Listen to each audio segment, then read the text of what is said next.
Sir, हम सबसे पहले ये बात कर रहे हैं कि एक तो ये कि कोरोना के बाद देश की दिशा और दशा क्या होने वाली है, सशक्त भारत का आगे क्या संवाद रहेगा। मैं थोड़ा सा एक पीछे ले जाकर के शुरू करता हूं। मोदी 2.0 जिस वक्त आई, यानी कि दूसरी बार जब मोदी सरकार का कार्यकाल शुरू होता है, आप माइनॉरिटी अफेयर्स मिनिस्टर बनते हैं सर। उस वक्त एक बार फिर से कहीं ना कहीं नैरेटिव सेट करने की कोशिश की जाती है कि देश में एक तरीके की हिंदूवादी सरकार आई है, मेजोरिटी पॉपुलिस्ट गवर्नमेंट आई है और ये शायद माइनॉरिटीज का इतना हित नहीं करेगी। लेकिन एक साल का जब आप अपना यूं कहें कि रिपोर्ट कार्ड निकालते हैं, उस एक साल में ही जो 70 साल से लंबित पड़े मामले थे, भले वो ट्रिपल तलाक हो, 370 हो, राम मंदिर, जब आप इसे देखते हैं कि ये तीनों एक झटके में आपने हल कर दिए, कितना मुश्किल था सर ये सामंजस्य बिठाना?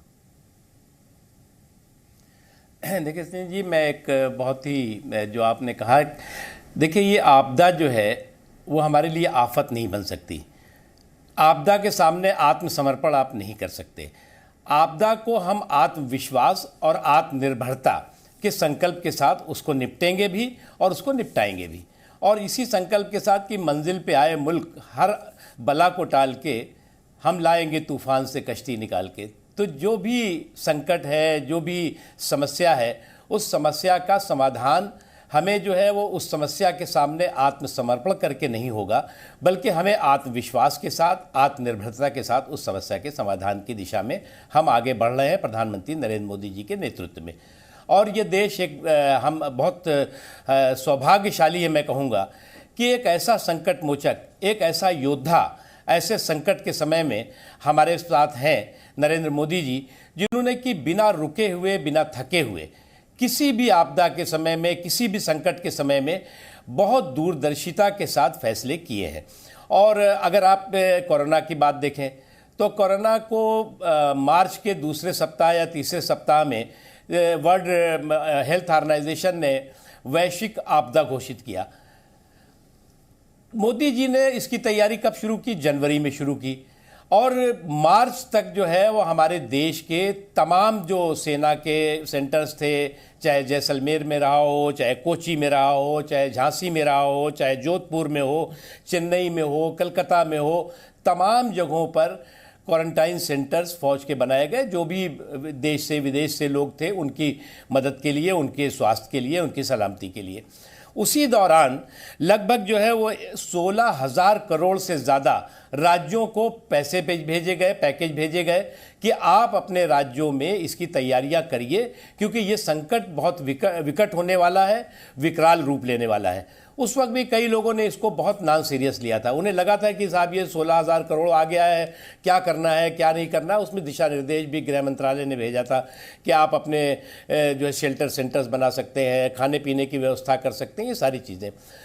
अब दिक्कत एक ही आती है कि इतनी सफलता के साथ आप जनता कर्फ्यू से ले करके और आज तक लॉकडाउन 1, लॉकडाउन 2, लॉकडाउन 3, लॉकडाउन 4 तक के आप इतिहास को देखें तो 130-135 करोड़ लोगों ने बहुत ही संयम के साथ, बहुत ही अनुशासन के साथ और बहुत ही मजबूती के साथ जो भी दिशा निर्देश है उनका पालन किया। और जब हम कभी कभी देखते हैं टेलीविज़न चैनल्स पे, अखबारों में आकलन होने लगता है कि साहब इस देश से जो है वो इस भारत का जो है वो संख्या बढ़ गई। अरे भैया, भारत 1 करोड़ का, 2 करोड़ का, 4 करोड़ का, 10 करोड़ का देश नहीं है, 20 करोड़ का देश नहीं है। 135-40 करोड़ लोग इस देश में रहते हैं और हर भारतवासी की सेहत और सलामती के लिए मजबूती के साथ काम किया गया है। इसमें समस्या भी आई है, इसको कोई कह नहीं सकता ये कि समस्या नहीं आई है, दिक्कतें नहीं आई है। बिल्कुल दिक्कत आई है, लेकिन दिक्कतें कम से कम हो, इस मजबूती के साथ सरकार ने काम किया। लेकिन अनफॉर्चुनेटली इस संकट पर भी सांप्रदायिकता का तड़का लगाने की कोशिश लगातार होती रही और मुल्जिम और मुजरिम को मजहब का मुलम्मा पहनाने की कोशिश होती रही।